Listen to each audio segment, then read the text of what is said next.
Kill the distractions. Close the tabs, stop doom scrolling, because what I'm about to tell you will completely change how you understand what's happening in the silver market right now. This is not speculation. This is not theory. This is documented emergency action taken by one of the largest economies on Earth. And it exposes a crisis so severe that regulators had no choice but to step in. If you don't understand what this intervention actually means, you are about to misread the most important signal the precious metals market has given us in over a decade. If you don't understand what this intervention actually means, you are about to misread the most important signal the precious metals market has given us in over a decade. Right now, silver is trading at $85.15 per ounce, 85.15. Gold is sitting at $4,918, 4,918. Burn this into your brain. These prices are not the top. They're not even close to fair value. They are the battlefield where control is being fought in real time. Because while you were staring at charts and refreshing your portfolio, something unprecedented just happened. Without warning, without apology. The Chinese government shut down 5 commodity funds in a single trading session. Not paused, not slowed, shut down. Their only silver futures fund, locked for an entire day. 4 oil-focused funds frozen at the exact same time. This was not maintenance. This was not a technical issue.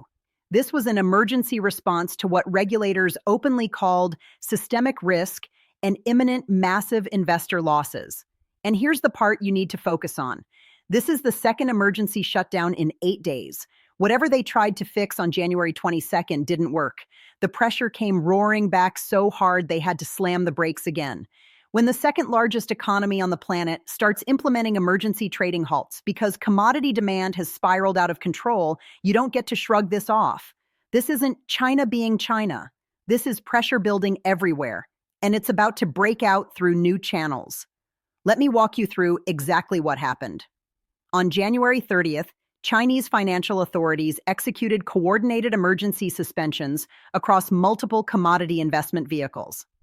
The main target was the UBS SDIC Silver Futures Fund. This is not some obscure product. This is the only public fund in mainland China that directly invests in silver futures. 1.4 billion people. One regulated option for silver futures exposure. And that option was shut down for an entire trading day. That's not market management. That's panic containment. And it didn't stop there.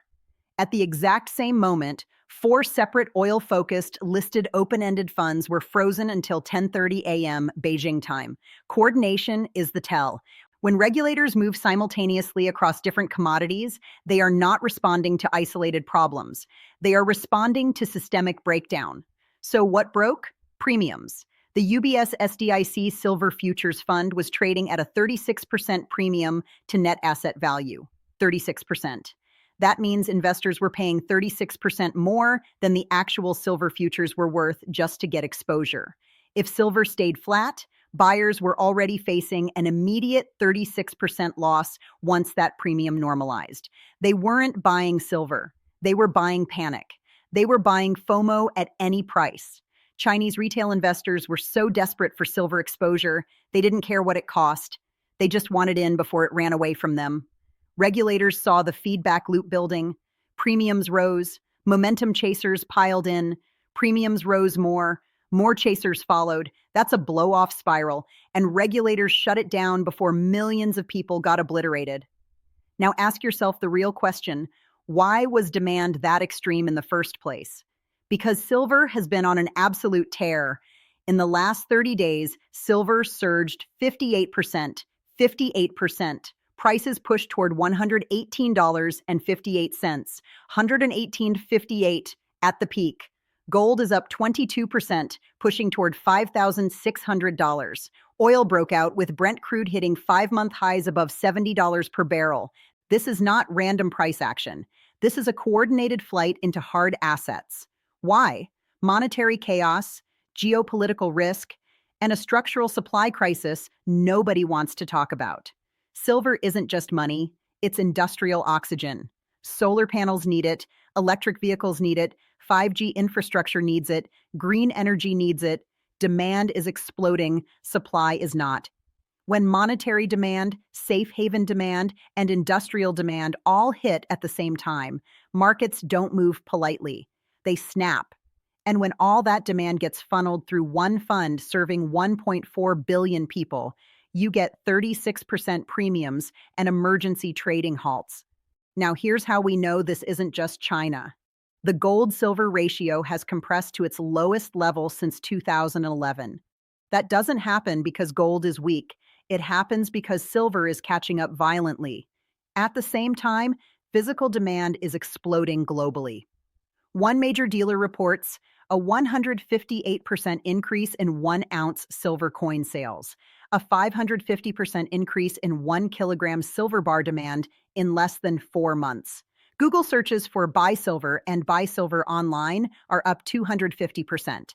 This is not niche interest. This is mass awakening.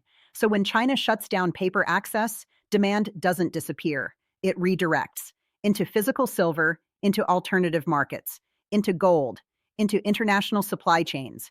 Here's the smoking gun. If silver was about to collapse, hedge funds would be shorting it aggressively. They aren't. The borrow fee on SLV, the largest silver ETF in the world, is basically zero. Millions of shares available. Nobody wants them. That tells you everything. Any weakness you see right now is not real selling pressure. It's paper suppression by a handful of bullion banks trying to cap price. They are alone. And when that suppression breaks, this $85 silver price turns into a coiled spring. Now add oil to the picture. China didn't just hit silver. They froze 4 oil funds at the same time. Brent crude broke above $70 per barrel on the same day. Same momentum, same premium expansion, same regulatory response. They treated the symptom, not the cause. Geopolitical risk didn't disappear. Supply vulnerability didn't disappear. Demand didn't disappear. It just got compressed. Now here's the sober part. Markets that move 58% in a month can also pull back hard. Some analysts are calling for $150 silver within 3 months. Maybe they're right. But this is no longer the buy anything phase. If you're positioned, think risk management. If you're not, wait for pullbacks. Buy fear. Don't chase greed. China's trading halt is not the end of the rally. It is confirmation that demand has grown strong enough to scare regulators, and history is clear. When markets scare regulators, something fundamental has shifted. It's Friday, January 30th, 2026. Silver is at 85.15. Gold is at 4,118. China just shut down their only silver futures fund for the second time in 8 days. Physical demand is exploding. The gold-silver ratio is at 2011 levels, and smart money is refusing to short. That's the signal. Stay sharp, stay loud, and I'll see you in the next one.